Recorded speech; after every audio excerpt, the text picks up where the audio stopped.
Ako si Elena, 38 taong gulang. At 3 linggo na ang nakalilipas, sa libing ng aking ama, inanunsyo ng aking kuya sa harap ng 40 tao na ibebenta niya ang aming pamilyar na tahanan upang bayaran ang kanyang mga utang sa sugal. Tumango ang aking ina. Talagang tumango siya at sinabing, "Maiintindihan ng tatay mo. Makahahanap naman ng ibang matitirhan ng kapatid mo."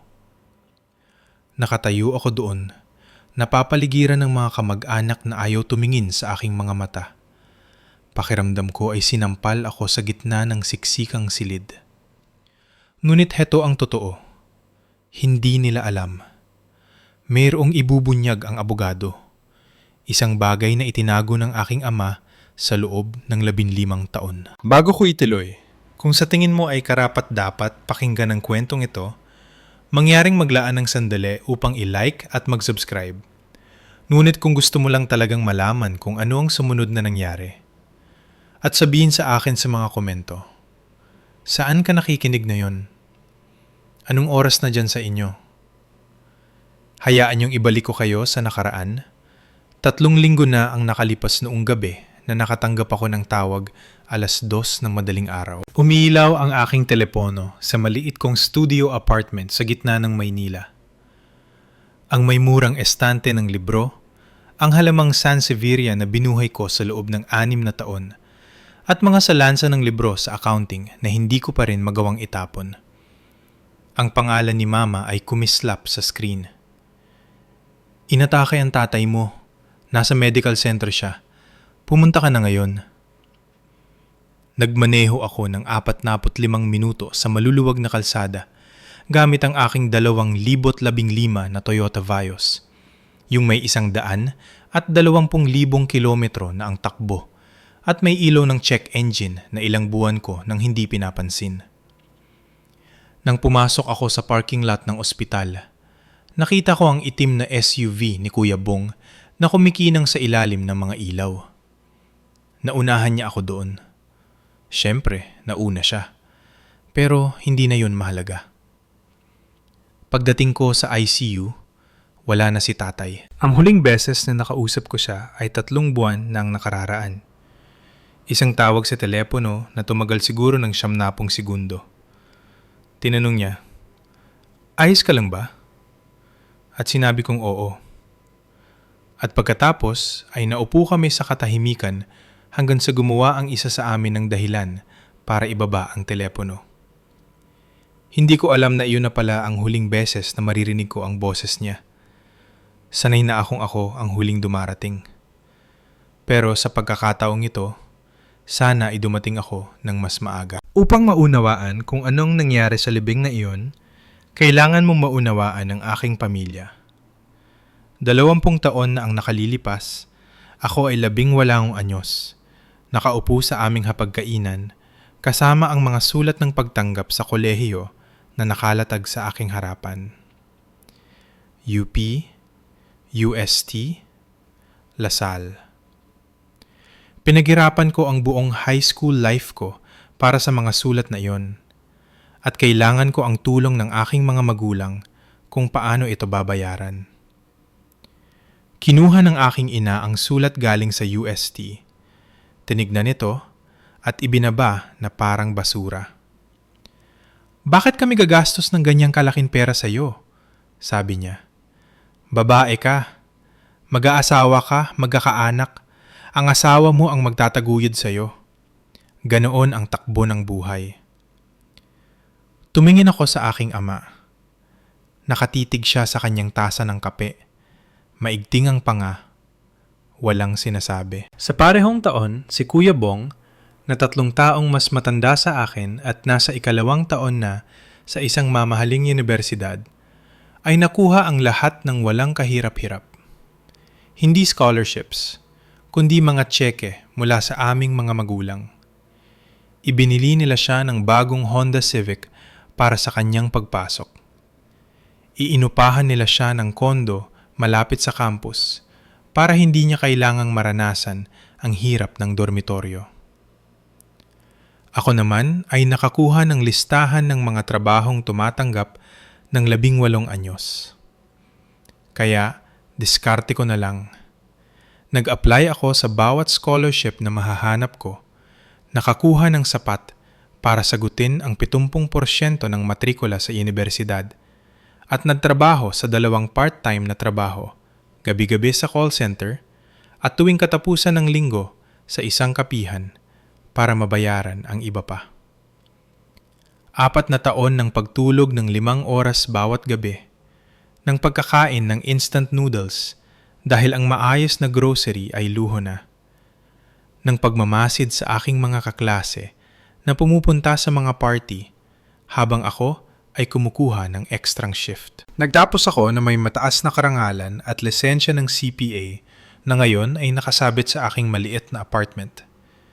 Pinaghirapan ko ang bawat letra nito. Iyon din ang dahilan kung bakit tumigil ako sa pakikipag-usap sa aking pamilya sa loob ng 2 taon pagkatapos ng pagtatapos.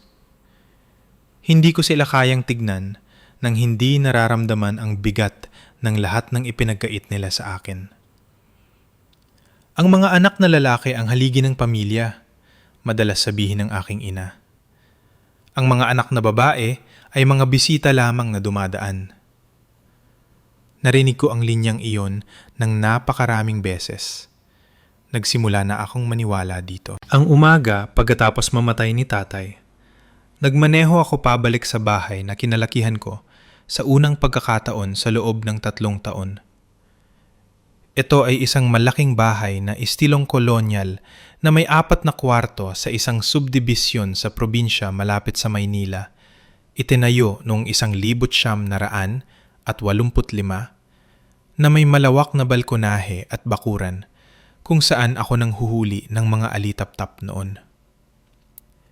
Ang kapitbahayan ay yung klase kung saan alam ng mga tao ang pangalan ng isa't isa. Mga respetadong pamilya, ang perpektong background para sa isang pamilyang mukhang perpekto mula sa labas. Naghihintay si Kuya Bong sa pintuan nang dumating ako. Niyakap niya ako ng mabilis, isang braso, sa paraan niyayakap mo ang isang taong obligado kang batiin, ngunit hindi mo gustong hawakan. "Ang tagal nate," sabi niya. "Mukha kang pagod." Hindi ako sumagot. Masyado akong abala sa pagpansin sa Louis Vuitton na duffel bag sa pasilyo, ang mga golf club na nakasandal sa dingding, ang mga sapatos na Gucci na nakahanay sa hagdan.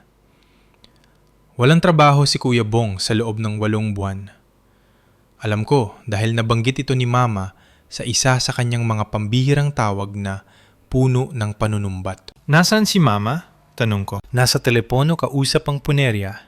Kontrolado niya ang lahat." Dinala ko ang aking bag paakyat sa aking lumang kwarto o kung ano ang dati kong kwarto. Ang mga dingding ay pareho pa ring maputlang asul na pininturahan ko noong ako ay 15 anyos. Ngunit ang lahat ng iba pa ay iba na. Wala na ang kama ko. Pinalitan ng mga sobrang gamit ni Kuya Bong. Mas maraming designer na maleta, mga kahon ng sapatos, isang flat screen TV na nasa kahon pa. Ang kwarto ko noong bata ako ay naging bodega ng kapatid ko.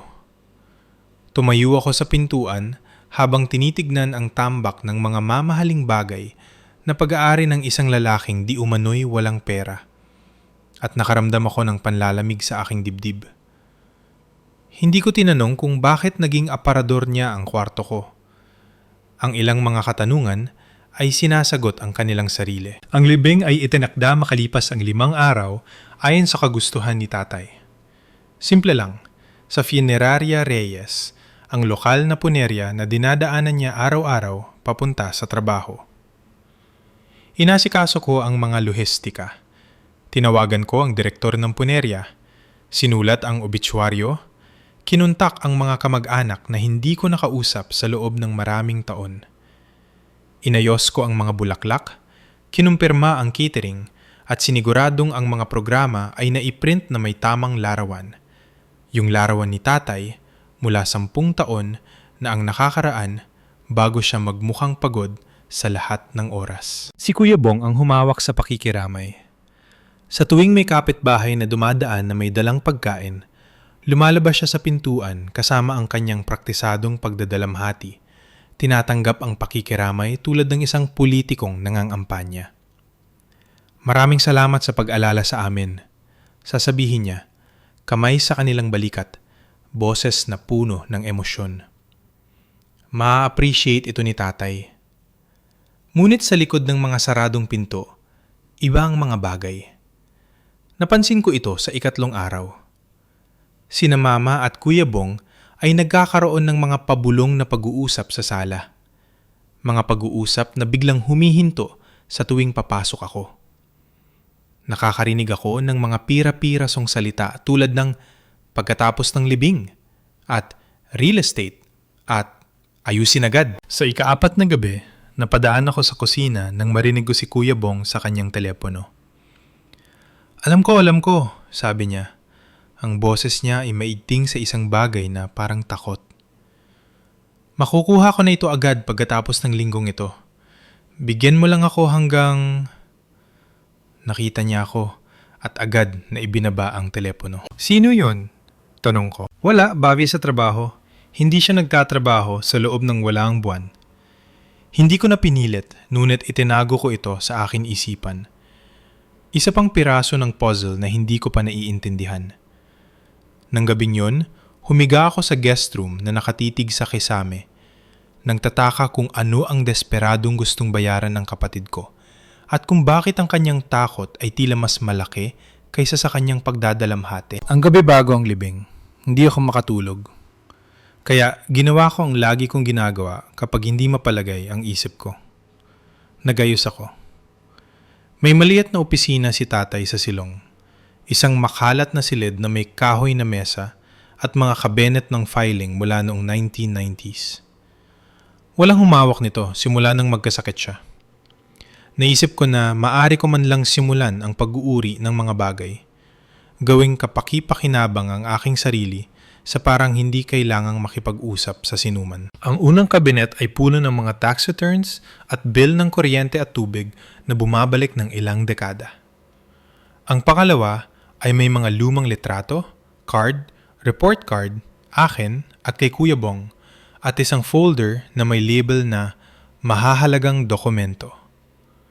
Sa loob, nakita ko ang aking birth certificate, ilang larawan ko noong sanggol, at isang papel na may logo na hindi ko nakikilala. Reyes Family Holdings Incorporated. May petsang 2,000 siyam. Tinitigan ko ito. Ang dokumento ay isang uri ng kasunduan sa pagpapatakbo. Siksik sa legal na lengguwahe na hindi ko lubos na naiintindihan. Ngunit nakita ko ang aking pangalan sa teksto at ang aking lagda sa ibaba, magulo at hindi sigurado, ang sulat kamay ng aking 23 anyos na sarili. Naalala ko ang araw na yon, 2,000 siyam. Tinawagan ako ni tatay at pinauwi ako para pumirma ng ilang papel. Mga bagay lang para sa administrasyon ng negosyo, sabi niya. Walang mahalaga. Kaka-graduate ko lang noon sa kolehiyo. Nagtitiwala pa rin sa kanya sa kabila ng lahat. Kaya pumirma ako kung saan niya itinuro ng hindi binabasa ang maliliit na letra. Nakalimutan ko na ito ng tuluyan hanggang ngayon. Isinilid ko ang papel sa aking pitaka. Nagbabalak na tanungin si Mama tungkol dito mamaya. Nang makita ko siya sa kusina kinaumagahan at binanggit ang Reyes Family Holdings. Ikinaway niya ang kanyang kamay nang may pagwawalang bahala. Matagal lang na-dissolve ang kumpanyang yan. Huwag mo sayangin ang oras mo sa paghuhukay sa nakaraan. Kaya, hindi ko na binanggit muli. Ngunit itinago ko ang papel. May nagsabi sa akin na gawin yun. Ang libing ay nung Huwebes, kulimlim at malamig, ang uri ng araw ng Nobyembre na nagpapabigat sa lahat.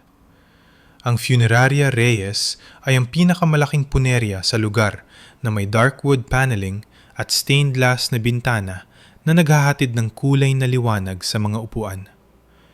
Higit sa 40 tao ang dumating, mga kamag-anak, mga dating katrabaho ni tatay mula sa kumpanya ng konstruksyon na pinamahalaan niya, mga kapitbahay na naalala siya bilang tahimik na lalaki na laging tumutulong sa kanila. Si Kuya Bong ang nagbigay ng eulogy.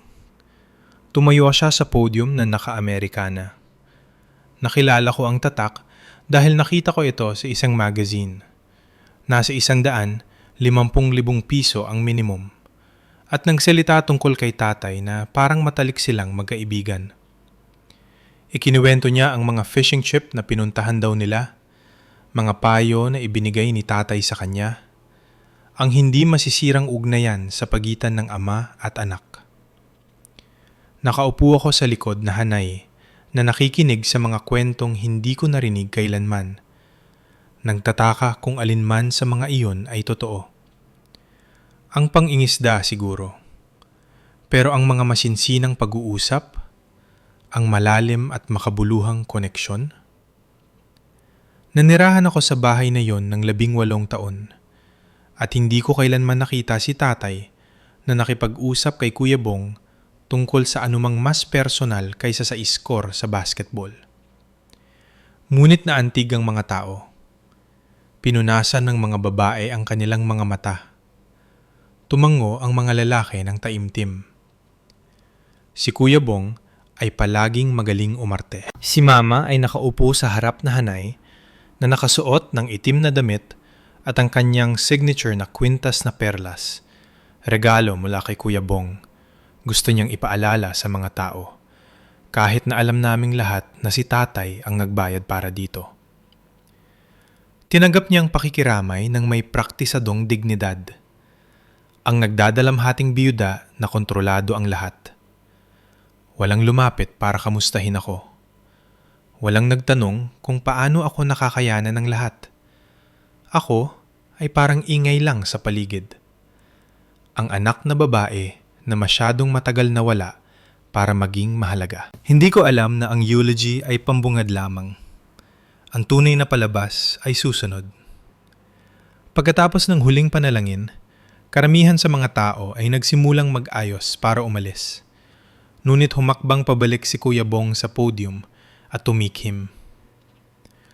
Kung maaari ko pong makuha ang atensyon ng lahat, sandali lang. Tumahimik ang silid. Nakita kong tumanggo si Mama sa kanya mula sa kanyang upuan. Isang maliit, halos hindi kapansin-pansing kilos, tulad ng isang direktor na nagbibigay hudyat sa isang aktor. Ang pamilya namin ay nag-uusap kung ano ang gagawin sa hinaharap, sabi ni Kuya Bong. Ang boses niya ay may dalang parehong praktisadong emosyon mula sa eulogy. At nakagawa kami ng mahirap na desisyon. Ibebenta namin ang aming tahanan. Umugong ang bulungan sa mga tao. Si Tita Patricia, kapatid ni tatay, ay napahawak sa kanyang dibdib. Ang bahay sa Antipolo, mahal na mahal ni Ricardo ang bahay na yon. Alam ko, sabi ni Kuya Bong, umiiling na may mukhang tunay na kalungkutan. Pero oras na para sa isang bagong simula. Ayaw ni Mama na mag-isa doon, napapaligiran ng mga alaala. At sa totoo lang, ang pagpapanatili ay masyadong mabigat para sa kanya ng mag-isa. Huminto siya. Hinayaang tumimo yun. Pagkatapos ay idinagdag. Napag-usapan na namin ito bilang isang pamilya. Si Mama, ako, at si Elena ay sumang-ayon na. Bumagsak ang sikmura ko. Wala akong sinang-ayunan na kahit ano. Hindi man nang ako tinanong. Nagsimula akong tumayo para magsalita. Ngunit lumingon si Mama at tumingin sa akin. Ang kanyang mga mata ay matalim. Babala. Huwag kang mangahas na gumawa ng eksena. Ililista ang bahay sa susunod na buwan. Patuloy ni Kuya Bong. Gusto lang naming malaman ng lahat para walang mga sorpresa. Pagkatapos ng anunsyo, nilapitan ng mga tao si Mama nang may pakikiramay. Napakahirap na desisyon. Maiintindihan ni Ricardo. Kailangan mong gawin kung ano ang makakabuti para sa pamilya. Walang nagtanong sa akin kung ano ang iniisip ko. Nakatayo ako nang naninigas sa likod ng silid. Pinapanood ang bahay na kinalakihan ko na ibinebenta sa libing ng aking ama. At wala akong sinabing salita. Ngunit hindi pa tapos si Kuya Bong. Tumingin siya kay Mama at tumayo siya mula sa kanyang upuan na parang pinractice din nila ito. Gusto kong magdagdag ng isang bagay, sabi niya. Inaayos ang kanyang itim na damit habang naglalakad sa harap. Alam ko na, ang ilan sa inyo ay maaring nagtataka tungkol sa sitwasyon ni Elena. Uminit ang mukha ko. 4 na pong pares ng mga mata ang bumaling sa akin. Si Elena ay isang malakas at independenteng dalaga, patuloy ni Mama. Ang tono niya ay pareho ng ginagamit niya kapag nagpapaliwanag kung bakit hindi namin kayang bilhin ang isang bagay na ayaw niyang bilhin. May maganda siyang trabaho, sariling apartment, umalis siya taon na ang nakararaan at bumuo ng sarili niyang buhay. Ipagmamalaki yun ni Ricardo. Huminto siya. Itinitagilid ang kanyang ulo na may malungkot na ngiti. Hindi niya kailangan ng bahay. Hindi tulad ng pangangailangan ni Bong. Nagkaroon siya ng ilang problema. Kailangan niya ng suporta ng pamilya ngayon. Sigurado akong naiintindihan ninyong lahat. May bumulong sa mga tao, sa tingin ko ay si Tita Dorothy. Bueno, inabandonan naman niya sila ng ilang taon. Maintindihan ng tatay mo, sabi ni Mama, direktang nakatingin sa akin ngayon. Makahahanap naman ng ibang matitirhan ng ate mo. Naramdaman ko ang mga salita na lumapag tulad ng isang pisikal na suntok.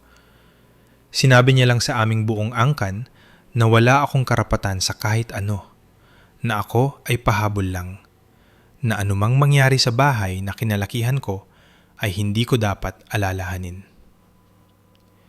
Isang malayong pinsan na nagngangalang Barbara ang lumapit sa akin. Alam mo, tama ang nanay mo, iha. Napakahusay na ng nagawa mo para sa sarili mo. Mas kailangan ni Bong ang tulong kaysa sa'yo. Gusto kong sumigaw. Gusto kong sabihin sa kanila ang tungkol sa mga scholarship na kailangan kong ipaglaban, ang mga trabahong pinasukan ko, ang mga taon na ginugol ko sa pagbuo ng isang bagay mula sa wala habang inuubos ni Kuya Bong ang bawat mapagkukunan ng aming mga magulang. Ngunit hindi ko ginawa. Nakatayo lang ako doon na pakiramdam ko ay mas maliit kaysa sa naramdaman ko sa loob ng maraming taon at walang sinabi. Pagkatapos ng serbisyo, lumabas ako habang ang iba ay nanatili para makihalubilo. Ang hangin ng Nobyembre ay mapait, ngunit kailangan ko ito. Kailangan kong huminga ng hangin na hindi parang pagtataksil.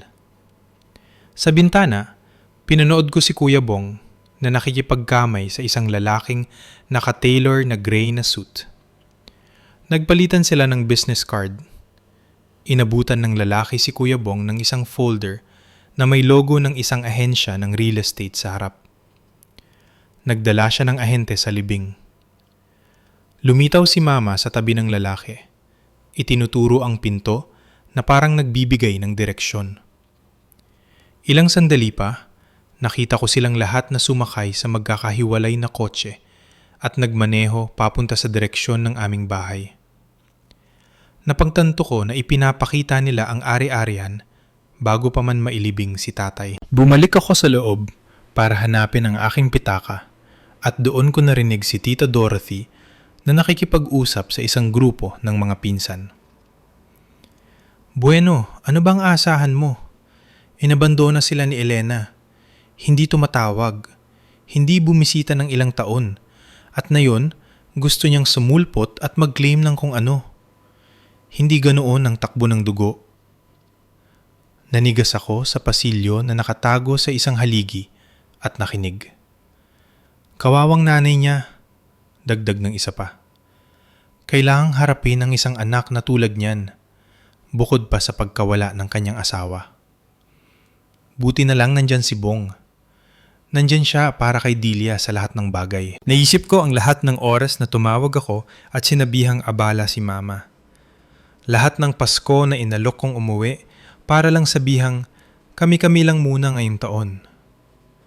Lahat ng paraan na sinubukan kong ayusin ang mga tulay na patuloy nilang sinusunog. Sa paglabas ko, may napansin akong bago sa damuhan sa harap ng punerya. Isang karatulan ng real estate na may banner na coming soon. Matagal na nilang binalak ito at walang nag-isip na sabihin sa akin. Kinunan ko ng litrato ang karatula. Ebidensya, sabi ko sa sarili ko, kahit hindi ko pa alam kung para saan. Nang gabing iyon, sinubukan kong kausapin sila. Tahimik ang bahay. Karamihan sa mga kamag-anak ay bumalik na sa kanilang mga probinsya o sariling tahanan, kaya kaming tatlo na lang ang naiwan sa sala. Si Mama sa leather armchair ni Tatay, si Kuya Bong na nakahilata sa sopa. Ako na nakatayo sa pintuan na parang bisita sa sarili kong tahanan ng pagkabata. Kailangan ko kayong tanungin, sabi ko. Tungkol sa pagbebenta ng bahay. Tumingala si Mama mula sa kanyang telpono. Ano tungkol doon? Sabi niyo lahat tayo sumang-ayon. Hindi naman. Walang nagtanong sa akin ng kahit ano. Tumawa si Kuya Bong. Isang maikli at mapangmaliit na tunog. Huwag ka nang ganyan, Elena. Ilang taon ka nang hindi bahagi ng pamilyang ito. Ano bang pakialam mo kung anong mangyari dito? May pakialam ako dahil tahanan ito ng pamilya natin. Dahil namatay si Tatay, 4 na araw pa lang ang nakararaan. At ipinapakita nyo na ito sa mga mamimili. Dahil may karapatan akong maging bahagi ng desisyong ito tulad ng isa sa inyo. Tumigas ang ekspresyon ni Mama. Wala kang karapatan. Umalis ka. Hindi ka tumawag, hindi bumisita, hindi tumulong nung may sakit ang tatay mo. At ngayon, gusto mong sumulpot at mag-demand ng say? Tumawag ako. Sabi niyo, hindi niyo ako kailangan. Hindi namin kailangan ang guilt mo. Kailangan namin ang presensya mo. Umupo si Kuya Bong. Tinitigan ako ng may tingin na halos awa. Makinig ka, magiging tapat ako sa iyo. Kailangan ko ang pera mula sa bahay na ito. May mga utang ako sa investment. Marami. At kung gagawa ka ng eksena tungkol dito, sasabihin ko sa lahat kung anong klaseng anak ka talaga. Kung paano mo tinalikuran si tatay ng 2 taon. Kung paano mo dinurog ang puso niya. Nanikip ang lalamunan ko. Iyon ang pinakamalalim kong kahihiyan. Ang mga taon na tumanggi akong kausapin si tatay at ginamit lang iyon ni Kuya Bong bilang sandata. Sinusubukan kong tulungan ang pamilya, sabi niya. Sinusubukan mo itong sirain. Umalis ako sa kwarto nang walang ibang sinabi. Ngunit hindi ako umalis ng bahay. Hindi pa. Alam ko kung ano ang malamang na iniisip mo ngayon. Bakit hindi ako lumaban? Bakit hindi ako tumawag ng abogado noon at doon? Ngunit heto ang bagay na dapat mong maunawaan.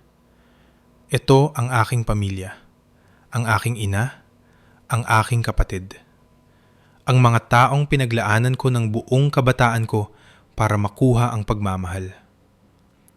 Ang paglayo sa kanila ay nakasira na ng isang bagay sa loob ko minsan. Hindi pa ako andang gawin ulit yon. Kung napunta ka na sa isang sitwasyon na ganito, kung saan ang pagtindig para sa iyong sarili ay nangangahulugan ng pagkawala ng lahat ng taong nakilala mo, mag-iwan ng komento sa ibaba. Sabihin mo sa akin na hindi ako nag-iisa. At kung gusto mong malaman kung ano ang sumunod na nangyari, manatili ka sa akin. 3 araw pagkatapos ng libing, tumawag si Mama ng isa pang pagtitipon ng pamilya. Sa pagkakataong ito sa bahay, upang talakayin ng mana, sabi niya, para magkaintindihan ng lahat. 15 tao ang nagsiksikan sa hapagkainan.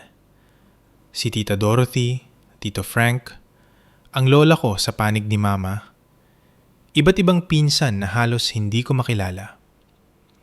Ang silid ay tila mas maliit kaysa sa naalala ko, puno ng mga katawan at opinyon, at ang bigat ng mga desisyong ginagawa nang wala ako. Tumayo si Mama sa kabisera ng mesa, isang salansan ng mga papel sa harap niya. Nakaupo si Kuya Bong sa kanan niya, nakahalukip-kip, nakatingin sa akin na parang ako ay isang problema na kailangang asikasuhin. Heto ang sitwasyon, simula ni Mama. Hindi nag-iwan si Ricardo ng komplikadong mana. Ang bahay ang pangunahing asset na nagkakahalaga ng humigit kumulang 45 milyong piso. Ang plano ko ay ibenta ito, bayaran ang mga natitirang utang, at gamitin ang natitira para suportahan ang sarili ko sa aking pagre-retiro. Paano si Elena? Tanong ni Lola. Siya lang ang tumingin sa akin na may halong iba maliban sa paghuhusga. May sariling karera si Elena. Maayos na, sabi ni Mama. Hindi niya kailangan ng suporta. Umalis siya taon na ang nakararaan, bumuo ng sarili niyang buhay. Ipinagmamalaki ko siya doon. Pero anak mo pa rin siya, giit ni Lola. Anak ni Ricardo. Si Tita Dorothy, kapatid ni Mama, ay sumingit. Sa lahat ng respeto, Inay, hindi naman naging presente si Elena. Pinuto niya ang ugnayan sa pamilyang ito.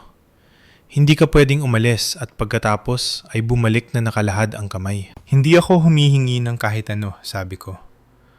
Humihiling ako na isama sa mga desisyon tungkol sa ari-arian ng sarili kong pamilya. Kasama ka naman, sabi ni Kuya Bong na may manipis na ngiti. Nakaupo ka dito ngayon, hindi ba? Umugong ang hindi komportableng tawanan sa silid. Naramdaman kong namula ang mukha ko. Walang nagtanggol sa akin. Walang isang tao sa mesang iyon ang nagsalita upang sabihin na karapat-dapat akong magkaroon ng boses. Nahuli ni Lola ang tingin ko at umiwas. Nakatikom ang kanyang mga labi. Ang tunay na layunin ng pulong ay naging malinaw makalipas ang isang oras. Nagpadulas si Kuya Bong ng dokumento sa mesa papunta sa akin. Ang pamagat ay mababasa. Kasulatan ng pagwawaksi sa interes sa ari-arian. Ano ito? Tanong ko. Simple lang, sabi ni Mama. Pipirmahan mo ito at formal mong bibitawan ang anumang paghahabol sa bahay o ang kikitain mula sa pagbebenta nito. Pinoprotektahan nito ang lahat. Pinapanatiling malinis ang mga bagay. Tinitigan ko ang papel. Gusto niya akong isuko ang mana ko. Wala kang isinusuko, sabi ni Kuya Bong. Walang iniwan sa iyo si tatay sa kanyang testamento. Ginagawa lang itong opisyal para makapag-move forward tayo ng walang komplikasyon. Paano mo nalaman kung ano ang iniwan ni tatay sa akin? Nagkatinginan sina Kuya Bong at Mama. Pinareview namin ang testamento sa abogado. Ang bahay ay mapupunta kay Mama. Yun lang, papeles lang ito. Kung wala naman pala akong habol, bakit kailangan niyo akong pumirma? Nanigas ang pang-a niya. Dahil gusto nating matapos ito ng mabilis. Handa nang mamimili. Hindi namin kailangan ng isang hiwalay na anak na babae na susulpot makalipas ang 6 na buwan na nagkiklaim na karapat-dapat siya sa hati. At kung hindi ako pumirma? Sumandal si Mama paharap. Pagkatapos ay sasabihin ko sa lahat ng tao sa silid na ito at sa lahat ng wala rito kung anong klaseng anak ka talaga. Kung paano mo inabandona ang tatay mo sa loob ng 2 taon noong kailangan ka niya. Kung paano mo dinurog ang puso niya. Ang parehong banta na ginawa ni Kuya Bong. Malinaw na nag-usap sila. Pirmahan mo na ang papel, Elena, sabi ni Tito Frank. Huwag mo nang pahirapan pa ito. Lahat ay nakatitig sa akin, naghihintay. Kinuha ko ang ballpen, ang Mont Blanc ni tatay. Napagtanto ko na ito yung nakuha niya para sa kanyang 20 taong anibersaryo sa trabaho at hinawakan ko ito sa itaas ng linya. Pagkatapos ay ibinaba ko ito. Kailangan ko ng oras para mag-isip, sabi ko. Nawala ang iti ni Kuya Bong. Meron kang 24 na oras. Nagmaneho ako pabalik sa apartment ko ng gabing iyon. Pakiramdam ko ay natalo na ako. Mas walang laman ang studio kaysa karaniwan. Naupo ako sa aking segunda manong sopa sa dilim. Ang mga ilaw sa kalye ay naghahatid ng mahahabang anino sa bintana at inisip ang aking mga pagpipilian. Pwede kong pirmahan ang papel. Isuko ang anumang paghahabol na mayroon ako. Umalis. Hayaan silang kunin ang bahay. Mas magiging madali. Wala nang mga pagpupulong ng pamilya. Wala nang mga akusasyon. Wala nang pakiramdam na hindi ako kabilang. Ngunit may isang bagay sa akin ang tumanggi. Siguro pride ito. Siguro ang alaala ng lahat ng gabing nagtrabaho ako ng double shift para bayaran ang kursong tinanggihang pondohan ng aking mga magulang. Siguro ang paraan ng pag-anunsyo ni Mama sa 40 tao na hindi ako mahalaga. O baka naman ang papel sa aking pitaka, yung may logo na hindi ko nakikilala. Reyes Family Holdings Incorporated. Inilabas ko ito at tinignan muli sa madilim na ilaw.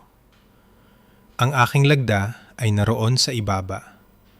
Magulo at bata pa mula 15 taon na ang nakakaraan. Hiniling ni tatay na pumirma ako at ginawa ko ng walang tanong dahil nagtiwala ako sa kanya. Ano ang pinirmahan ko? Naisip kong tumawag ng abogado, ngunit halos hating gabi na at hindi ko alam kung saan magsisimula. Pagkatapos ay naalala ko na ang programa ng libing ni tatay ay may nakalistang pangalan. Attorney Benjamin Galvez, abogado ng pamilya sa loob ng 20 taon. Nakita ko ang numero sa lumang address book ni tatay na kinuha ko mula sa kanyang opisina kasama ang ilang iba pang mga bagay. Bukas, nagpasya ako na bukas ay tatawagan ko itong si Attorney Galvez at tatanungin siya kung ano ang ibig sabihin ng Reyes Family Holdings. Kung matatalo man ako, at least gusto kong malaman muna ang totoo. Ang opisina ni Attorney Galvez ay nasa ika-4 na palapag ng isang lumang gusali sa Maynila. Yung klaseng lugar na may mga tansong nameplate at makapal na alpombra at amoy ng lumang papel.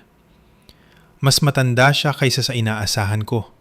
Nasa late 60s na may puting buhok at salamin na nagmumukha siyang lolo ng kung sino. Ngunit matalas ang kanyang mga mata nang kamayan niya ako. Nagulat ako doon. Talaga po? Maupo ka.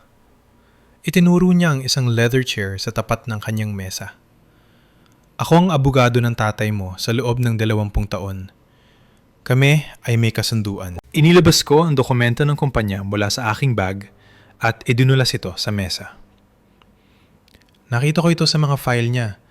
Hindi ko alam kung anong ibig sabihin ito, pero may pangalan ko. Kinuha ito ni Attorney Galvez at may dumaan na ekspresyon sa kanyang muka. Pagkilala, marahil kaluwagan. Alam mo ba ang tungkol sa Reyes Family Holdings Incorporated? Tanong niya. Sabi ng nanay ko, na-dissolve na ra ang kumpanya taon na ang nakakaraan. Nagkakamali ang nanay mo. Nagbukas siya ng drawer at naglabas ng isang makapal na folder. Maayos. Parang inihanda niya ito. Binibining Reyes, merong ipinapahatid ang tatay mo sa akin para sa iyo. Ngunit, kapag tamang panahon lang, bumilis ang tibok ng pulso ko. Anong ibig niyong sabihin? Ang bahay ng pamilya, yung sa Antipolo, hindi ito bahagi ng personal na ari-arian ng tatay mo. Ano? Nung 2009, inilipat ng tatay mo ang ari-arian sa Reyes Family Holdings Incorporated. Ang bahay ay pag-aari ng korporasyon, hindi sa kanya ng personal. Tinitigan ko siya. Kung gayon, sinong may-ari ng kumpanya? Tumingin sa akin si Attorney Galvez sa ibabaw ng kanyang salamin. Ikaw, Binibining Reyes. Ikaw ang nag-iisang miyembro. Ikaw na sa loob ng 15 taon. Sa loob ng mahabang sandali, hindi ako makapagsalita. Hindi posible yan. Sa wakas ay nasabi ko. Manalaman ko dapat. May magsasabi dapat sa akin. Dahan-dahang umiling si Attorney Galvez. Napaka-particular ng tatay mo sa pagiging kumpidensyal. Ayaw niyang may makaalam. Hindi ang nanay mo. Hindi ang kapatid mo. Hindi kahit ikaw. Hanggang sa maging kinakailangan. Pero bakit? Naglabas siya ng isa pang dokumento mula sa folder. Mas luma ito. Ang papel ay medyo naninilaw. Noong 2008, lumapit sa akin ang tatay mo na may mga alalahanin. Napansin niya ang mga pagbabago sa pag-uugali ni Bong. Pagsusugal, mga utang, ang simula ng kung ano ang magiging seryosong problema. Naisip ko ang desperadong tawag sa telepono ni Kuya Bong sa punerya. Ang takot sa boses niya. Mahal ng tatay mo ang kapatid mo, patuloy ni Attorney Galvez. Pero hindi siya nagtitiwala sa kanya. Alam niya na kung may mangyari sa kanya, gagawa ng paraan si Bong para ubusin ang bawat ari-arian ng pamilya. Kaya gumawa siya ng istruktura upang protektahan ang pinakamahalaga, ang bahay. Oo, inilipat niya ito sa kumpanya noong 2009 at itinalaga ka at ikaw lamang bilang nag-iisang miyembro. Ang kasunduan ay matibay, maayos na notaryo, na i-file sa Securities and Exchange Commission, napapanatili at sumusunod bawat taon mula noon. Binayaran niya ang mga bayarin ng kumpanya sa buong panahong ito. Nag-set up siya ng maliit na pondo, partikular para sa layuning yon. Inisip niya ang lahat. Naramdaman ko ang pagtulo ng luha sa aking mga mata.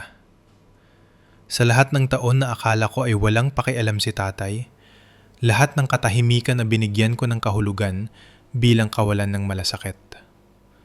At sa buong panahong ito, ay nagtatayo siya ng proteksyon sa paligid ko. Hindi magaling sa salita ang tatay mo, malumanay na sabi ni Attorney Galvez. Ngunit, metikulosa siya sa mga dokumento. Ito ang paraan niya ng pagsasabi ng hindi niya masabi. Pinunasan ko ang aking mga mata gamit ang likod ng aking kamay. Anong gagawin ko ngayon? Ngayon, sabi niya, itatama natin ang lahat. Hinayaan ako ni Attorney Galvez na maupo sa opisina niya hanggang kailan ko kailangan. Nagtimpla siya ng tsaa at naghintay habang pinoproseso ko ang lahat. Sa unang pagkakataon, simula nang mamatay si tatay, umiyak talaga ako. Hindi ang magalang kontroladong luha na ibinuhos ko sa libing. Ito ay mga pangit na paghagulgol na nanggaling sa malalim na bahagi ng aking dibdib. Pighati at taluwagan at pagkalito na magkakabuhol-buhol. Nakita ako ni tatay sa lahat ng oras. Nakita niya ako. Naisip ko ang bawat oras na nakaupo siya ng tahimik habang binabaliwala ako ni mama. Bawat Pasko, kung saan ipinagdiriwang si Kuya Bong at ako, ay pinagpapasensyahan lang. Binigyan ko ng kahulugan ang kanyang katahimikan bilang pagsang-ayon, bilang patunay na inisip niyang hindi rin ako mahalaga. Ngunit hindi pala yon. Hindi lang niya alam kung paano ipaglaban ako ng malakas. Kaya, ipinaglaban niya ako sa papel. Inabutan ako ni Attorney Galvez ng selyadong sobre. Nakasulat ang pangalan ko sa harap sa sulat kamay ni tatay. Nanginginig, hindi pantay ang mga letra. Parang hindi matatag ang kanyang mga kamay noong isinulat niya ito. Ibinigay niya ito sa akin 3 buwan na ang nakakaraan, sabi ni Attorney Galvez. Hiniling sa akin na hawakan ito hanggang sa kailanganin mo. Hindi ko ito binuksan doon. Hindi pa ako handa. Ngunit pinadaanan ko ang aking hinlalaki sa mga titik ng aking pangalan at naramdaman kong may nagbago sa loob ko. Magkakaroon ng formal na pagbasa ng testamento, sabi ni Attorney Galvez. Ayusin ko ito para sa Biyernes. Iimbitahan ko ang lahat ng nasa pulong ng pamilya na yon. Lalabanan nila ito, sabi ko. Sasabihin nilang minanipula ako si tatay o peke ang mga dokumento. Hayaan mong sabihin nila ang gusto nila. Naglabas siya ng isa pang folder. Ang isang ito ay puno ng mga resibo, notaryadong pirma, kumpirmasyon ng pag-file. Naghahanda ako para sa sandaling ito sa loob ng 15 taon. Ang ebidensya ay hindi matatawaran. Sa unang pagkakataon sa loob ng ilang linggo, nakaramdam ako ng parang pag-asa. Paano mo gustong hawakan ito? Tanong ni Attorney Galvez. Tumigil na ako sa pag-iyak noon.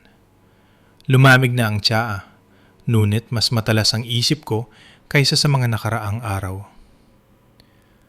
Pwede kong sabihin sa kanila ng pribado, sabi ko.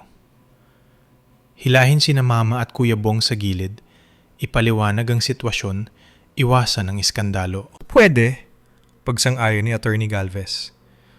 Tiyak na iyon ang mas diplomatikong pamamaraan. Ngunit hindi ka nila binigyan ng ganoong kortesya. Naisip ko ang anunsyo sa libing, ang pulong ng pamilya, ang paraan ng pagsubok nilang ipahiya ako para sumunod sa harap ng lahat ng kinalakihan ko. Pinili nilang gawin ito sa publiko upang magmukha akong walang utang na loob na anak sa harap ng 40 tao. Kaya gusto mong itama ang record sa parehong paraan? Gusto kong lumabas ang katotohanan sa parehong paraan ng paglabas ng mga kasinungalingan. Dahan-dahang tumango si Attorney Galvez. Ischedule ko ang formal na pagbasa ng testamento sa Biyernes ng 10:00 ng umaga. Iimbitahan ko ang lahat ng nasa pulong na yon. Ang iyong ina, kapatid, mga tita, tito, lola. Aasahan nilang ito ay isang routine na pamamaraan. May kailangan ka ba sa akin? Basta nandun ka, dalhin mo ang orihinal na dokumento na nahanap mo. Ako na ang bahala sa iba. Huminto siya. Pagkatapos ay idinagdag. May isa pang tao na maaring makatulong. Si Tita Karing. Siya ang accountant ng tatay mo sa loob ng maraming taon. Siya ang saksi sa orihinal na pagbuo ng kumpanya. Kung hamunin ng iyong pamilya ang pagiging lehitimo ng mga dokumento, mapapatunayan niya ang lahat. Handa siyang gawin yun. Matagal na siyang naghihintay na gawin yun.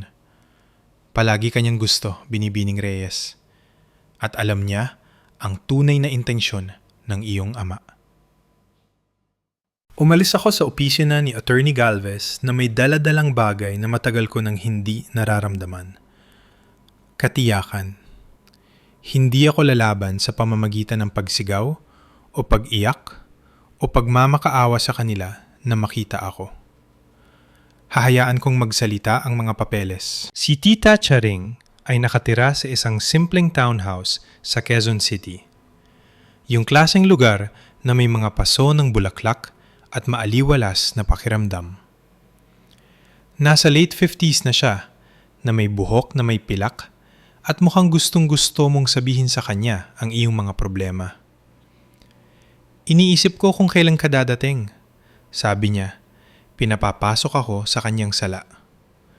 Tumawag na si attorney. Cha? Nagsalin siya mula sa isang ceramic pot habang nakaupo ako sa kanyang mabulaklak na sopa na sinusubukang isipin kung paano magsisimula.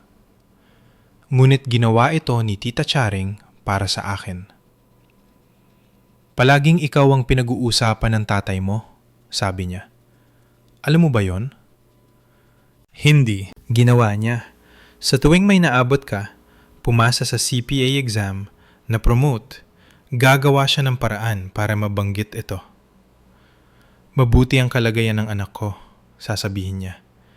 May narating siya. Nanikip ang lalamunan ko.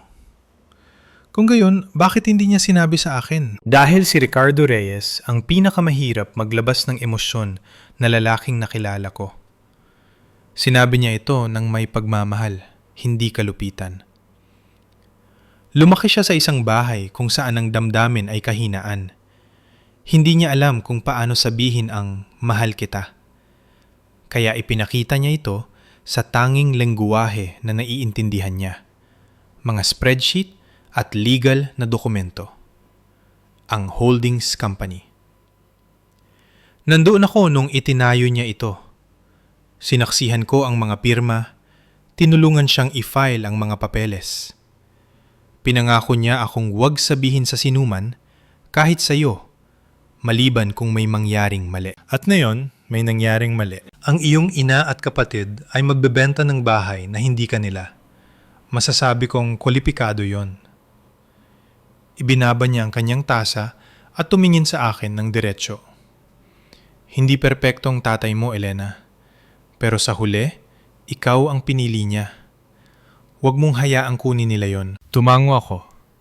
Hindi ko hahayaan. Ang gabi bago ang pagbasa ng testamento, tumawag si Kuya Bong. Tapos na ang 24 na oras, sabi niya. Nakapag-decision ka na ba? Nakaupo ako sa kama ko. Hindi pa nabubuksan ang sulat ni tatay sa aking nightstand. Pupunta ako sa pagbasa bukas. Mabuti! Naririnig ko ang ngiti sa boses niya. Magdala ka ng ballpen.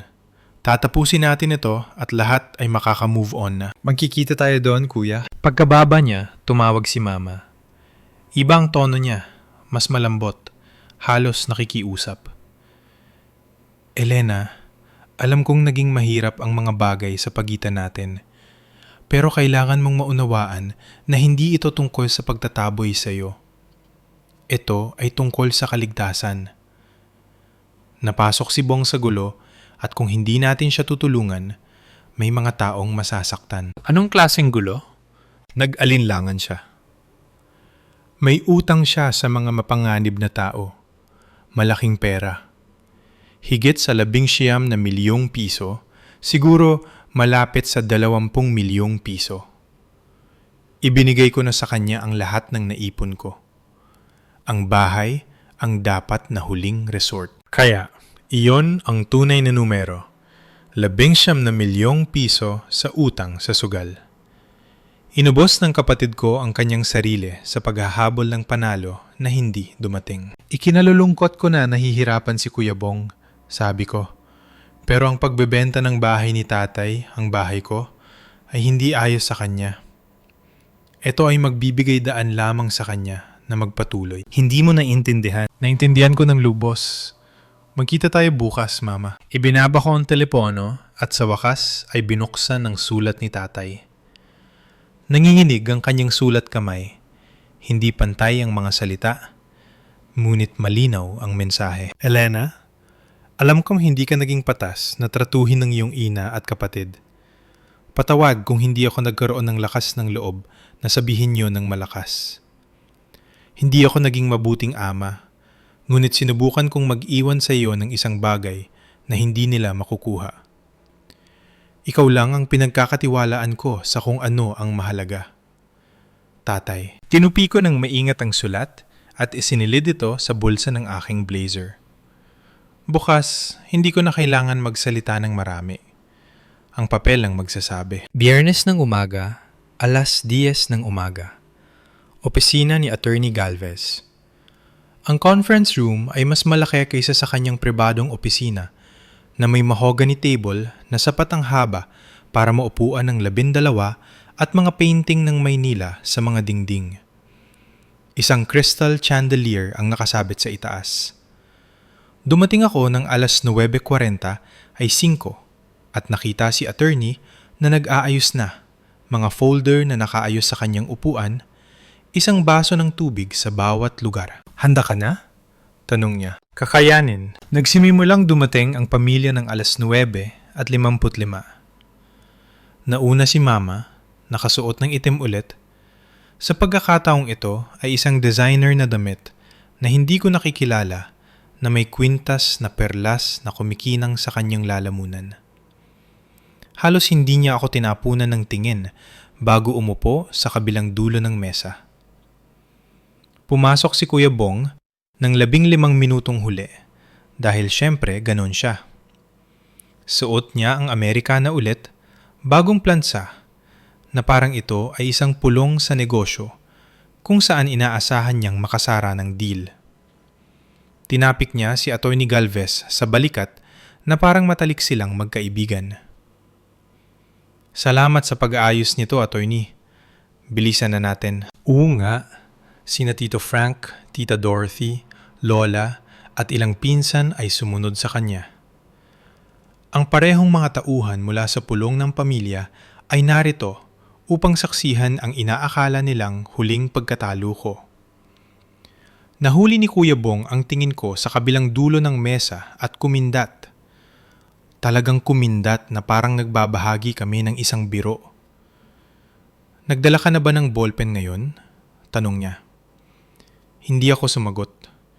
Inayos ko lang ang aking navy blazer, ang parehong suot ko sa mahahalagang pulong sa kliyente, ang binili ko gamit ang sarili kong pera pagkatapos ng una kong promosyon, at naghintay. Isinara ni Attorney Galvez ang pinto at pumwesto sa kabisera ng mesa. Magsisimula na ba tayo? Kailangan kong huminto dito sandali dahil ito ang sandaling hinihintay ko sa buong buhay ko. Hindi para sa paghihigante. Gusto kong maging malinaw tungkol doon. Hindi ako nakaupo sa conference room na nangangarap na pahirapan ang aking pamilya. Naghihintay akong makita, kilalanin, sa wakas, pagkatapos ng 32 taon, may tumayo at sabihing mahalaga ako. Kung naramdaman mo na ang maging invisible sa sarili mong pamilya, na kahit ano ang naabot mo, Hindi ito sapat. Alam mo kung ano mismo ang naramdaman ko sa upuang iyon? I-like at magkomento kung kasama ko pa kayo at manatiling nakatutok. Ang nangyari sa susunod ay nagbago ng lahat. Nagsimula si Attorney Galvez sa mga karaniwang formalidad. Kinukumpirma ang pagkakakilanlan ng lahat, ipinapaliwanag ang layunin ng pagbasa, binabalangkas ang pangunahing istruktura ng ari-arian ni tatay. Ang testamento ni Ricardo Reyes ay diretso, sabi niya, naglilipat ng mga pahina sa kanyang folder. Ang mga personal na gamit ay ipapamahagi sa mga miyembro ng pamilya sa pasya ni Ginang Reyes. Ang kanyang sasakyan, isang 2018 Honda Accord, ay mapupunta kay Bong. Ang kanyang savings account na may kabuuang humigit kumulang 2.5 milyong piso ay mapupunta sa kanyang asawa, si Delia. Tumango si Mama, mukhang nasisiyahan. Sumandal si Kuya Bong sa kanyang upuan na parang nanunood ng sabong na sigurado na ang panalo. At ang bahay? Tanong ni Tita Dorothy. Ang ari-arian sa Antipolo. Huminto si Attorney Galvez. Tinanggal niya ang kanyang salamin, nilinis ito sa kanyang kurbata at isinuot muli. Isang kilos na napagtanto ko sa huli ay si Nadia. Tungkol sa bahay, sabi niya ng mabagal. May issue. Tumahimik ang silid. Umupo ng tuwid si Kuya Bong. Anong klaseng issue? Tanong ni Mama. Ang ari-arian sa Antipolo ay hindi bahagi ng personal na ari-arian ni Ginoong Reyes. Kalokohan yan, sabi ni Kuya Bong. Siyang may-ari ng bahay na iyon sa loob ng 30 taon. Nanirahan siya sa bahay na iyon sa loob ng 30 taon, pagwawasto ni Attorney Galvez. Ngunit ang pagmamay-ari ay inilipat noong 2009. Ang ari-arian ay hawak ng isang kumpanya na tinatawag na Reyes Family Holdings Incorporated. Pinanood ko ang pagkaalis ng kulay sa mukha ng aking ina. Mukhang nalilito si Kuya Bong, tulad ng isang taong nagsimulang magsalita ng wikang hindi niya naintindihan. Ano naman ang Reyes Family Holdings? Tanong niya. Naglabas si Attorney Galvez ng isang makapal na folder mula sa ilalim ng kanyang mga tala. Sa takip sa maayos na sulat kamay ni tatay ay isang label, mga dokumento ng ari-arian. Huwag sirain. Sa tingin ko, sabi ni Attorney Galvez, kailangan nating talakayin ang istruktura ng korporasyon na inilagay ng iyong ama, 15 taon na ang nakakaraan. Inilatag ni Attorney Galvez ang mga dokumento isa-isa. Noong 2009, inilipat ni Ricardo Reyes ang ari-arian sa Antipolo sa isang korporasyon. Ang kumpanya ay maayos na labuo. Ang paglipat ay legal na naitala sa munisipyo at lahat ng buwis at bayarin ay binabayaran bawat taon mula noon. Kaya pag-aari ng kumpanya ang bahay, sabi ni Kuya Bong. Sige, sino may-ari ng kumpanya? Ang kasunduan ay tumutukoy sa isang solong miyembro, isang tao na may kumpletong kontrol sa kumpanya at lahat ng mga ari-arian nito. Tumingin sa akin si Attorney Galvez. Bawat ulo sa silid ay lumingon upang sundan ang kanyang tingin. Ang taong yon ay si Elena Reyes. Ang katahimikan ay tumagal ng eksaktong 3 segundo. Pagkatapos ay sumabog si Kuya Bong mula sa kanyang upuan. Iyan ay... Ang kanyang muka ay naging pula mula sa maputla sa isang idlap. Minanipula niya siya. Nakuha niya siya na may sakit siya at nalilito. Ang mga dokumento ay sinagawa noong 2009, mahinahong sabi ni Attorney Galvez. Ang iyong ama ay 53 taong gulang at nasa perpektong kalusugan. Ang mga lagda ay nanotaryo at sinaksihan ng kanyang accountant na handang tumestigo sa kanyang katinuan sa oras na yon. Hindi ako naniniwala dito. Hinablot ni Kuya Bong ang isa sa mga dokumento at sinuri ito. Nanginginig ang kanyang mga kamay. Ito ay pandaraya. Ito ang pinili ng iyong ama, sabi ni Attorney Galvez. Ginawa ng sadya, pinananatili ng maingat at legal na nagbubuklod. Sa wakas ay nagsalita si Mama. Ang boses niya ay halos pabulong na. Hindi niya sinabi sa akin, 35 taon ng pagsasama at hindi siya nagsabi ng kahit isang salita. Hiniling niya sa akin na panatilihin itong kumpidensyal. Ginalang ko ang kahilingang yun. Naupo ako ng napakatahimik, nararamdaman ng bigat ng 40 taon ng dinamika ng pamilya na nagbabago sa real time. Ang mga tita ko ay nakatitig sa akin. Ang lola ko ay may luha sa kanyang mga mata.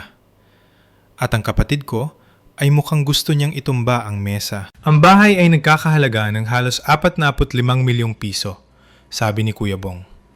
Pag-aari ito ng pamilya. Pag-aari ito ng Reyes Family Holdings, sagot ni Attorney Galvez. At ang holdings ay pag-aari ng kapatid mo. Bumaling sa akin si Mama na may ekspresyong hindi ko pa nakita noon. Pinaghalong pagtataksil at desperasyon na nagpamuka sa kanyang mas matanda kaysa sa kanyang 67 taon. Alam mo, sabi niya, sa buong panahong ito, alam mo. Nalaman ko lang 3 araw na ang nakakaraan, sabi ko. Pagkatapos mong ipahayag sa libing ni tatay na makahahanap ako ng ibang matitirhan, huwag mong subukan, simula ni Kuya Bong. Hayaan mo siyang tapusin. Matalim na sabi ni Lola. Tumahimik ang lahat. Huminga ako ng malalim. Nakakita ako ng dokumento sa opisina ni tatay at hindi ko alam kung ano ang ibig sabihin nito. Tinawagan ko si Atty. Galvez para magtanong. Sinabi niya sa akin ang totoo. Isang katotohanan na hindi niyo man lang ibinahagi dahil nagpasya na kayo na hindi ako karapat-dapat maging bahagi ng mga desisyon ng pamilyang ito. Nabiyak ang composure ni Mama. Kailangan namin ng perang yon, Elena. Nasa gulo si Bong. Tunay na gulo.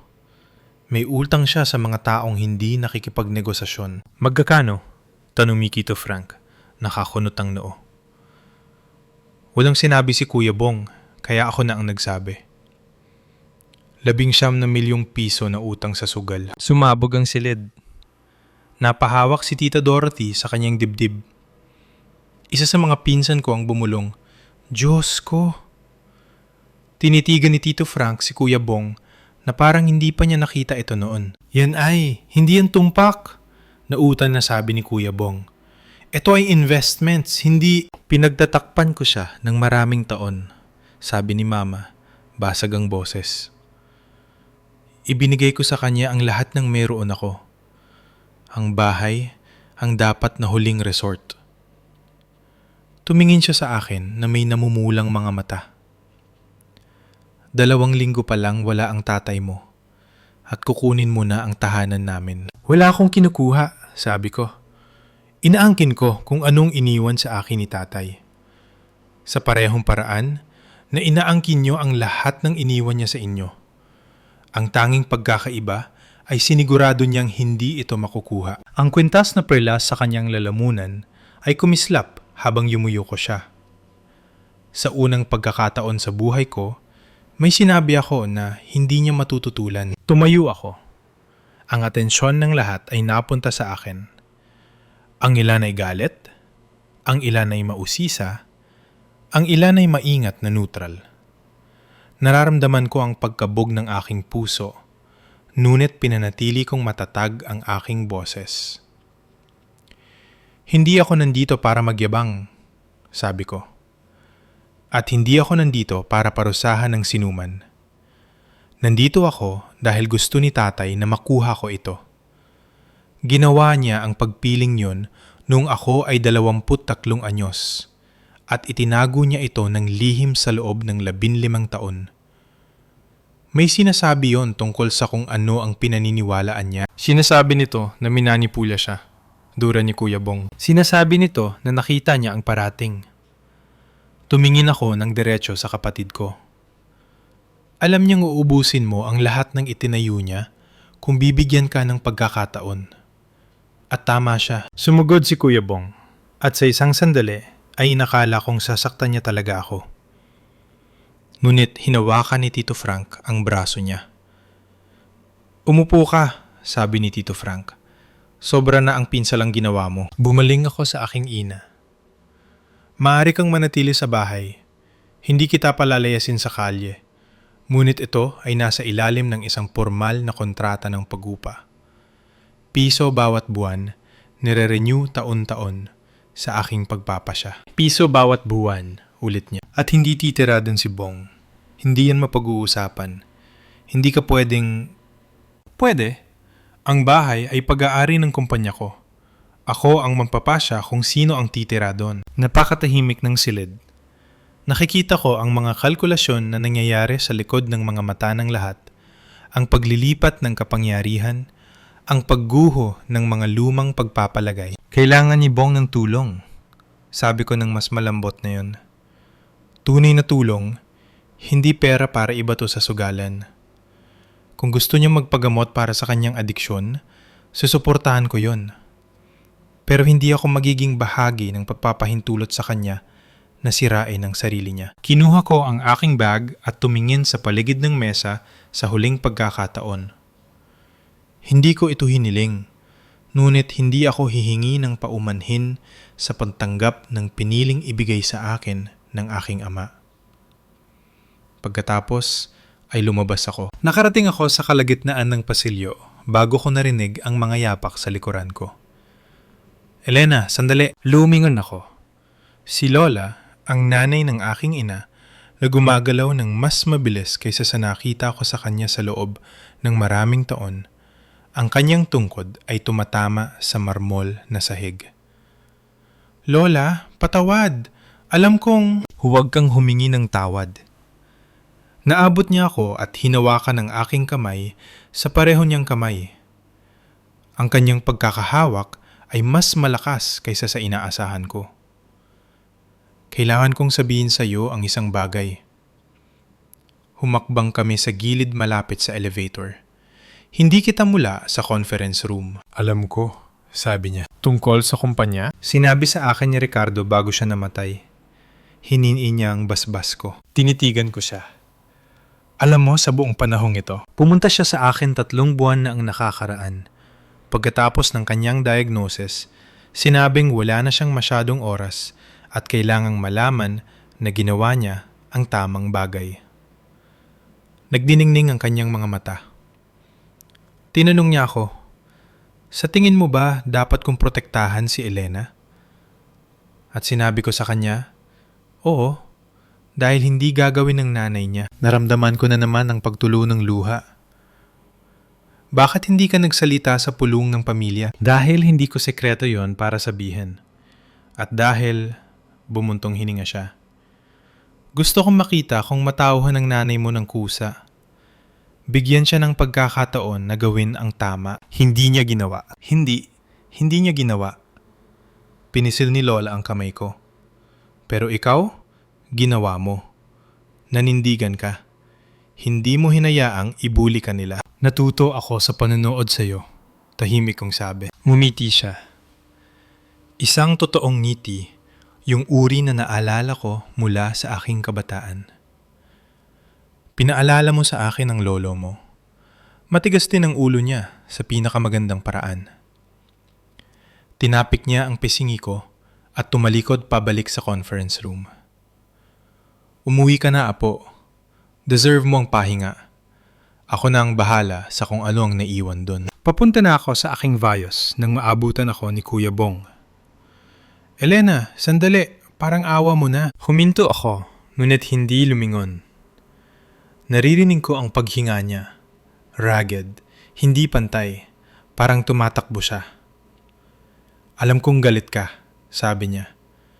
May karapatan ka. Pero hindi mo naiintindihan ang nangyayari. Kung gayon ipaliwanag mo, umikot siya para harapin ako.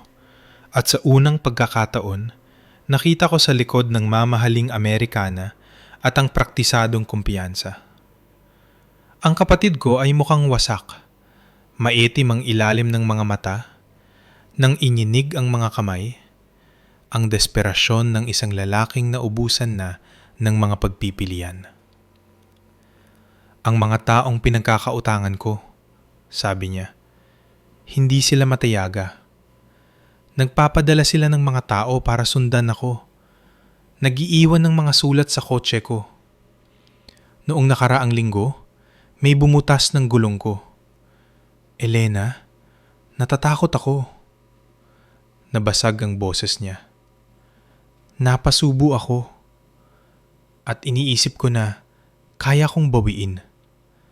Isang taya pa, isang laro pa, at magiging maayos ang lahat. Pero hindi. Tumingin ako sa kapatid ko. Talagang tinignan ko siya. Ang lalaking ibinigay ang lahat ng kailangan kong ipaglaban na nag-aksaya ng bawat kalamangan at inaasahan pa rin na may ibang maglilinis ng kalat niya. At sa ilalim ng lahat ng yun, nakita ko ang batang kalaro ko ng catch sa bakuran noon. Ang binatilyo na naghahatid sa akin sa paaralan noong natatakot ako sa mas matatandang bata bago nagkamali ang lahat. Kailangan mo ng rehab, sabi ko. Hindi pera. Alam ko. 60 araw na minimum. Isang tunay na programa. Hindi kung anong retreat lang. Tumango siya. Hindi makatingin sa akin. Kung gagawin mo yon, sabi ko, talagang mag-commit sa pagkuha ng tulong. Pagkatapos ay pwede natin pag-usapan kung ano ang susunod. Pero hindi bago yon. At kung hindi, mag-isa ka na. Naghihintay si Mama sa tabi ng kotse ko. Siguro ay lumabas siya sa gilid na pinto habang kausap ko si Kuya Bong. Ang kanyang make-up ay magulo. Ang maingat na harapan ay tuluyang natunaw. Mukha siyang mas maliit, tulad ng pighate at gulat ay piniga siya. May iniwan ba siya para sa akin? Tanong niya ng mahina. Si Ricardo, sa folder na yon, anumang mensahe, anumang paliwanag, naisip kong magsinungaling, sabihin sa kanya na sumulat si tatay ng magandang sulat na puno ng pagkakasundo at pagpapatawad. Ngunit hindi siya karapat-dapat sa kasinungalingan. Karapat-dapat siya sa katotohanan. Wala, sabi ko. Hindi kanya binanggit. Napapikit siya na parang sinampal ko siya. 35 taon? Bulong niya. Binigay ko sa kanya ang 35 taon ng buhay ko. At iniwan niya ang lahat sa... Iniwan niya ang bahay sa akin, sabi ko. Hindi dahil mas mahal niya ako, kundi dahil alam niyang uubusin niyo ni Kuya Bong. At tama siya. Ginagawa ko ang, sa tingin ko, ay pinakamabuti para sa pamilya. Ginagawa mo kung ano ang pinakamabuti para kay Bong. May pagkakaiba yon. Nagsimimula siyang makipagtalo, pagkatapos ay tumigil. May nagbago sa ekspresyon niya. Hindi pagtanggap eksakto, kundi ang simula ng pagkilala. Pinalaki ko siya sa paraang pinalaki ako, sabi niya. Ang mga anak na lalaki ay puhunan. Ang mga anak na babae ay pansamantala.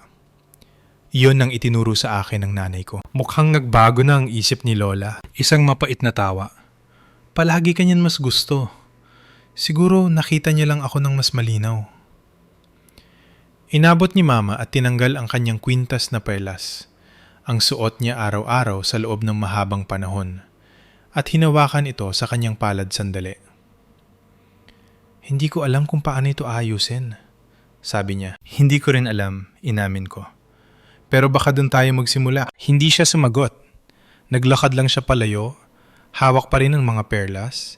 Iniwan ako mag-isa sa parking lot na may bigat ng lahat, nakakatapos lang magbago. Ang pagbasa ng testamento ay dahan-dahang natapos pagkaalis ko. Narinig ko ang mga detalye sa huli mula kay Lola at kay Attorney Galvez. Sinubukan ni Tita Dorothy na makipagtalo na ang kumpanya ay mapanlinlang. Ngunit pinatigil siya ni Attorney Galvez gamit ang dokumentasyon na bumabalik ng 15 taon, notaryadong pirma, mga paghahain sa gobyerno, taunang ulat, bawat detalye ay kumpleto. Kinuha ni Tito Frank si Kuya Bong sa gilid at sinabihan siyang isang siya ay isang kabiguan. Masakit siguro, pero tumango lang si Kuya Bong. Masyado na siyang wasak para lumaban pa. Tinawagan ako ni Tita Chareng ng gabing yun. Ang galing mo, sabi niya. Magiging proud na proud ang tatay mo. Sinabi ko lang ang totoo. Minsan, yun ang pinakamahirap gawin. Sinabi niya sa akin na pinanood niya ang pamilya na umalis isa-isa. Ang ilan sa kanila ay huminto upang kamayan si Attorney Galvez at bumulong ng paumanhin para sa kanilang mga naunang pagpapalagay. Ilang pinsan ang nag-text sa akin kahit hindi ko pa tinitignan ang telepono ko. Nanatili ang lola mo hanggang sa huli, dagdag ni Tita Charing. Gusto niyang tiyakin na malinaw ang mensahe. Sinabi niya sa nanay mo, ginawa mo ito sa sarili mo, Delia. Huwag mong sisihin ang bata. Napangiti ako sa kabila ng lahat. Si Lola ay palaging may bakal na gulugod. Kahit na ang iba sa amin ay gumuguho na. 2 araw ang lumipas, nagpadala ang opisina ni Attorney Galvez ng formal na pakete. Ang orihinal na kasunduan, ang titulo ng ari-arian, ang mga susi ng bahay sa Antipolo. Lahat ng ito ay opisyal ng sa akin. Hinawakan ko ang mga susi sa aking kamay. Ang parehong brass keyring na dinala ni tatay sa loob ng 30 taon na may lumang leather fob at isang maliit na larawan ko nung 5 taong gulang ako na nakasuksok sa loob ng malinaw na bintana. Dala-dala niya pala ang litrato ko sa buong panahon. Hindi ko lang alam kung saan titingin. Makalipas ang 2 linggo, lumipat ako pabalik sa bahay sa Antipolo. Hindi permanente, hindi sa simula. Pinanatili ko ang aking apartment sa Maynila para sa trabaho, ngunit nagsimula akong gumugol ng katapusan ng linggo sa bahay. Nililinis ang kalat, inaayos ang mga bagay na pinabayaan ni tatay noong mga huling buwan niya. Ang unang ginawa ko ay alisin ang laman ng dati kong kwarto. Ang mga designer na maleta ni Kuya Bong, ang mga kahon ng sapatos na puno ng rubber shoes na hindi niya kayang bayaran, ang flat screen TV na nasa kahon pa, lahat ng ito ay napunta sa garahe. Pwede niyang kunin kahit kailan niya gusto, pero hindi na ito mananatili sa kwarto ko. Pagkatapos ay pininturahan ko muli ang mga dingding. Malambot na birding sage sa pagkakataong ito, isang kulay na laging gusto ko, ngunit hindi ko hiningi. Nakatira si Mama sa guest room na yon, sa ilalim ng kasunduan sa pag-upa na ginawa namin. Piso bawat buwan. Tahimik siya madalas. Hindi kami masyadong nag-uusap, pero hindi rin kami nag-aaway. Ito ay isang uri ng kapayapaan na hindi ko inaasahan. Awkward, marupok, ngunit totoo. Nagpa-check-in si Kuya Bong sa isang 70 araw na programa sa Tagaytay. Isang totoo na may group therapy at counseling sa adiksyon at walang access sa kanyang telepono. Hindi ako bumisita, ngunit nagpadala ako ng sulat, 1 linya lang. Nananatiling umaasa para sa iyo. Sumagot siya makalipas ang 2 linggo.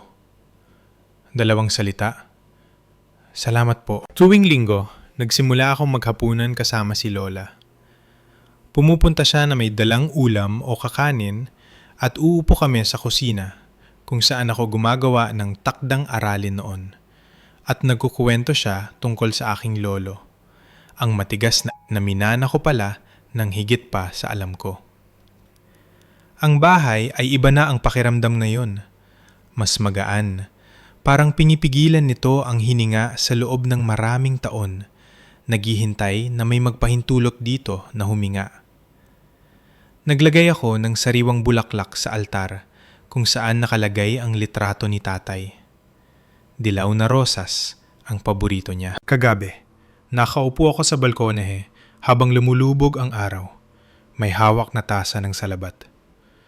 Ang parehong uri na iniinom ni tatay tuwing gabi. Kahit na hindi ko alam yun, hanggang sa makita ko ang kanyang tasa sa kabinet. Binasa ko ang sulat niya ng 100 beses na. Ang mga salita ay numinipis na sa mga tupe kung saan tinupe at binuksan ko ang papel. Ngunit nababasa ko pa rin ang huling linya. Ikaw lang ang pinagkakatiwalaan ko sa kung ano ang mahalaga. Sa loob ng mahabang panahon, inakala kong hindi ako mahal ng tatay ko. Inakala ko na ang kanyang katahimikan ay patunay na hindi ako karapat-dapat na ipagtanggol. Na ako ay invisible sa kanya sa parehong paraan na invisible ako sa lahat ng iba pa sa bahay na yon. Ngunit baligtad pala. Hindi alam ni tatay kung paano magmahal ng malakas. Lumaki siya sa isang pamilya kung saan ang emosyon ay kahinaan at ang gawa ang lahat. Kaya ipinakita niya sa akin na nagmamalasakit siya sa tanging paraan na alam niya, sa pamamagitan ng pagprotekta sa akin gamit ang mga dokumento nung hindi niya ako maprotektahan gamit ang mga salita. Dati kong iniisip na ang lakas ay nangangahulugan ng paglaban pabalik, pagsigaw, paghingi na makita. Ngunit ngayon, naiintindihan ko na ito ng iba. Minsan, ang lakas ay pasensya. Minsan, ito ay pagbuo ng isang kuta ng napakatahimik na walang nakakapansin hanggang sa nakatayo na ito. Hindi ako magkukunwari na ayos na ang lahat. Kami ni Mama ay natututo pa ring magsama sa iisang silid. May 84 na araw pa si Kuya Bong sa rehab at hindi ko alam kung sino siya paglabas niya. Ang ilan sa aking mga kamag-anak ay nag-iisip pa rin na minanipula ko ang isang namamatay na lalaki. Ngunit alam ko ang totoo at sapat na yun. Hindi kailanman sinabi ni tatay na mahal kita. Ngunit isinulat niya ang pangalan ko sa bawat dokumento na mahalaga. Ibinigay niya sa akin ang bahay na kinalakihan ko, ang seguridad na sinubukang kunin ng aking ina, at isang kinabukasan na walang makapagnanakaw. Iyon ang paraan niya ng pagsasabi nito, at sa wakas ay narinig ko siya. Salamat sa pananatili sa akin hanggang sa huli. Kung naramdaman mo na ang maging invisible sa sarili mong pamilya, na kahit ano ang naabot mo, palagi kang kulang. Gusto kong malaman mo ang isang bagay. Karapat dapat kang makita. Karapat dapat kang pahalagahan. At ang pagprotekta sa iyong sarili ay hindi pagiging makasarili. Ito ay kinakailangan. Kung ang kwentong ito ay may kahulugan sa iyo, mangyaring pindutin ang like at subscribe. Nakatutulong ito ng higit pa sa alam mo. At kung meron kang sariling kwento tungkol sa pamilya, tungkol sa mga hangganan, tungkol sa wakas na pagtindig para sa iyong sarili, ibahagi ito sa mga komento. Gusto kong marinig ito. Tignan ang description para sa higit pang mga kwentong tulad nito. Hanggang sa muli, maging mabait sa iyong sarili. Pinaghirapan mo ito.